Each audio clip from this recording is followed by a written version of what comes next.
ربوہ میں ختم نبوت کانفرنس میں تقریر کرتے ہوئے مولانا فضل الرحمان کا اپنی خستہ حالی پر رونے دھونے کے ساتھ ساتھ دنیا میں روز بروز جماعت احمدیہ کی مقبولیت اور بڑھتی عزت کا بھی ذکر کچھ یوں کیا۔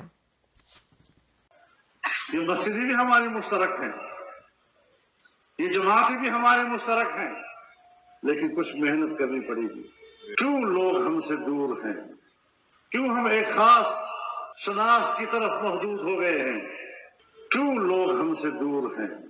کیوں ہم ایک خاص شناخت کی طرف محدود ہو گئے ہیں؟ اس کو ایک وسیع تر امت کے تصور سے ہمیں اس اسٹیج کو آباد کرنا ہے انشاءاللہ۔ امت کا اجماع اور اس کے مقابلے میں ایک فرد کی گمراہ کن تشریح، اسے قابل قبول بنایا جا رہا ہے، اور علماء کے اس اجماع کو رد کیا جا رہا ہے۔ یہ کیوں کیا جا رہا ہے؟ تو ان چیزوں کو بھی ہمیں سمجھنا ہے، اور ہمیں اپنی قوم اور پوری امت کی رہنمائی کرنی ہے۔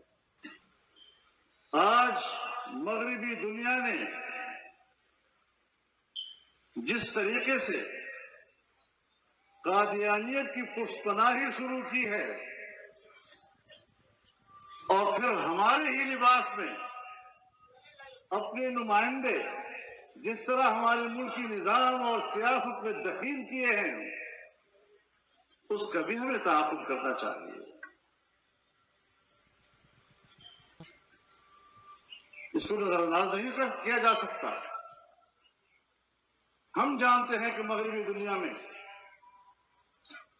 قادیانیت کو کتنا پروٹوکول ملتا ہے،